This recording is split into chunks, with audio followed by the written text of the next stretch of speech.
WWE SmackDown vs. Raw 2007. I ran a poll a while back asking y'all which game would you like me to cover. This game won by a large margin, so here I am making a video on it. Let's start off with the presentation and overall vibe of this game. From the beginning, you just get chills from the soundtrack being so damn solid, and the visuals are really eye-catching. A major part of a game being awesome to me is the visuals and overall look of it. If it doesn't catch my attention from the moment I turn it on, then the chances of me returning to it diminishes with every launch. Remember that feeling you had when you first launched Black Ops 2? How about GTA 4? Well, that is how it feels when you open this game. You launch with two different intros, the SmackDown one or the Raw one. Honestly, it didn't matter which one I got because both of these absolutely slap. Moving on to the menu, you were offered 6 different options to choose from: exhibition, game modes, create modes, locker room, online, and options. I would like to focus on exhibition and the gameplay that it has to offer. Before we get into that though, can we talk about how good the models look in this damn game? It's ridiculous because this is nearly reaching the 20-year mark, so this is crazy impressive to me. From a gameplay standpoint, this game is really fun to play, and although I'm more of a simulation type of guy, you can tell why people were fond of the arcade style. When you've played 2K for so long, the controls in the earlier games of the franchise feel like rocket science. To strong grapple your opponent, you have to hold the R2 button while flicking the right analog stick in any direction, then do it again to perform a move. This sounds simple until you play the game and the CPU is reversing literally everything you throw at them. This quote-unquote normal difficulty is a fraud because I was struggling. There are 2 reversals in the game, which makes things more complicated. L2 to reverse strikes and R2 to reverse grapples. This makes life a living hell because it's difficult to tell whether or not the CPU is going for a strike or a grapple. So half the damn time I was pressing both buttons because I could never tell what move they were attempting. The running button was triangle and you were only allowed to run in a single direction, which felt so awkward. X was used to enter and exit the ring. R1 and X was to Irish whip. Select was to change target, but that shit barely worked. Reversing a finisher is L2 and R2, but it didn't matter because I couldn't do it for shit. And picking up a weapon was X. I'll admit, I had to search up the controls on Reddit because they weren't in the pause menu for some reason, and the controls were in the main menu, so I was hashtag not doing all that. Let's move on to the backstage brawls. This is what I was most excited to play because seeing all those clips online makes this game look cool as hell. The first location takes place at a WWE bar that holds memorabilia and fans kicking it, watching 2 big meaty men bumping meats. This was a very interactive bar, and man, I swear some of these spots are legit straight up murder. You're telling me I can just slam someone's skull at the desk multiple times at full force? I don't know, man. I think that's a whole case to get your ass behind bars. The second location is the backstage area, and it's pretty small but filled with a bunch of interactive spots like the bar. You can lodge someone into the window of a car, you could take the human garbage out, and you can attempt a crime once again. Overall, the backstage brawls in this game are pretty decent. Let's move on to the match types in this game, starting with the steel cage match. It is just your typical one-on-one match with 2 options to escape, either from climbing out or using the door. There was a minigame for climbing out, and it was pretty easy to get out, so you could literally finish this match in the first 5 minutes. The engagements with the steel cage was great, and that's about all I can say about the match type because it's not my favorite in the series as a whole. The Money in the Bank match was something I was looking forward to because I actually never played this match type in older games, which is insane because it's one of my favorite things to play these days. I love the original black briefcase that WWE used to have, and this match was even more chaotic than I thought it would be. Dog, I was watching these dudes trying to kill each other with suplexes off of ladders to the outside. It was like nobody could stay down for longer than a minute. No matter what you did to your opponent, it's like they bounced back immediately, and it made it impossible to win the actual match. I was legit stuck in there for 20 minutes, and it seemed like I was nowhere close to achieving any progress, so I just quit the match entirely. What I find crazy is how this game is 20 years old and still able to run a multi-man ladder match so smoothly. Like there was so much going on at once, and not a single time did this game stutter. Other than that, this match type was tedious. I played the Buried Alive match, and I was exploring the weapons and things that you can do on the outside. I find the chair animation hilarious because who the fuck holds a chair like this, and who is throwing a chair shot like this? It looks like it doesn't even hurt. These pee-wee ass shots. Also, I decided to take Triple H outside and gave him the Danielson special, and then I decided to do some nut shit like I'm Jeff Hardy. By the way, the announcers in this game look funny as hell because what do you mean the crowd has better models in the game than the people who commentate the matches? I didn't even notice this at first until so I broke the second table, which is why I paused the game because I was laughing my ass off for a good 5 minutes straight. They were out here built like the Higglytown heroes.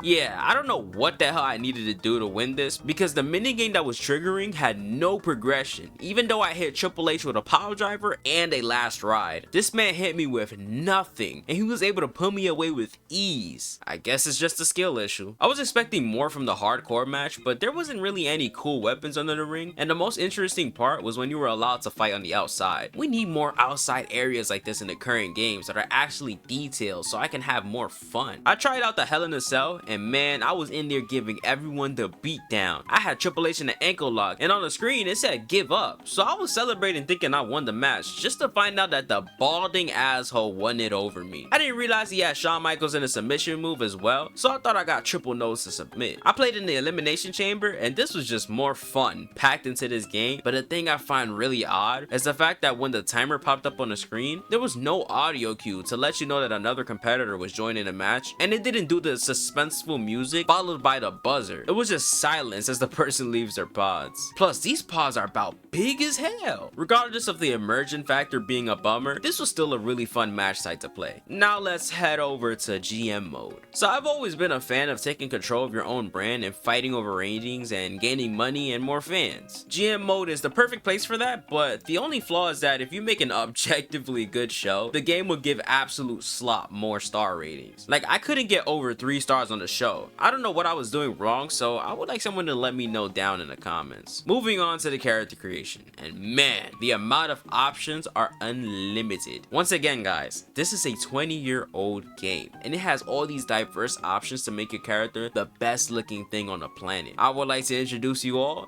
to Dig Big. Their pronouns are little man. I put little man through his largest test yet, the great dummy. Let's just say he got absolutely bodied, but he put up a great effort. That's all that matters. I tried out the create a championship mode, but it was really limited in what you can cook up, which actually shocked me considering how deep the character customization was. I wasn't even able to buy the championship because I had no WWE cash, and you earned that in season mode, in which my files got corrupted, so I lost the amount of cash that I earned from playing that. The next thing I would like to talk about is season mode. Fun fact, I didn't know what the hell a season mode was in WWE games. Only thing I was aware of that had any type of story was the Road to WrestleManias. So I had no idea what I was getting myself into. I picked Batista because Batista is love and Batista is life. The story started with Teddy Long assigning me as a referee for a match between Undertaker and yeah, what a crazy start, huh? This whole story was just a temper tantrum midget and the dead man being mad that I'm getting in their way. This whole time I'm trying to figure out who the champion is because Teddy promised me a title match, but I was never granted it. It was like every time I won a match, he assigned someone new for me to face. I ended up facing the Great Dummy, who destroys me because the reversals in this game are cracked and the weight detection is nasty. Then for some reason, the story completely changed and I started beefing with Roddy Piper and Bam Bam Bigelow? I have no idea how we got here. Mick Foley had a match with Mr. Hot Rod and then they injured him, so I came in to save him and we became allies. Then when I had my singles match with Mr. Hot Rod, this dude Mick Foley attacked me from behind like, hello? Why are you teaming with someone who just tried to end your career? How do you fake your leg getting absolutely obliterated? Anyways, Bam Bam was getting used by Mr. Hot Rod, so he asked me to help me to face the two. We had a steel cage match and we ended up winning, and yeah, the rivalry was over with. We then started feuding with Mr. Kennedy, but it was just the same process as the past two rivalries in the sense that it was rematch after rematch and tag team matches. Not my cup of tea, so I didn't care to continue, but it was fun for what it was nonetheless. I was gonna play the pay-per-view mode, but it's basically universe mode without cutscenes, so I didn't care to finish the rest of it. And that is all for WWE SmackDown vs. Raw 2007. It's a phenomenal game that captures the overall charm of the older titles. What did you enjoy most from the game? Let me know down in the comments, and I'll see you all in the next one.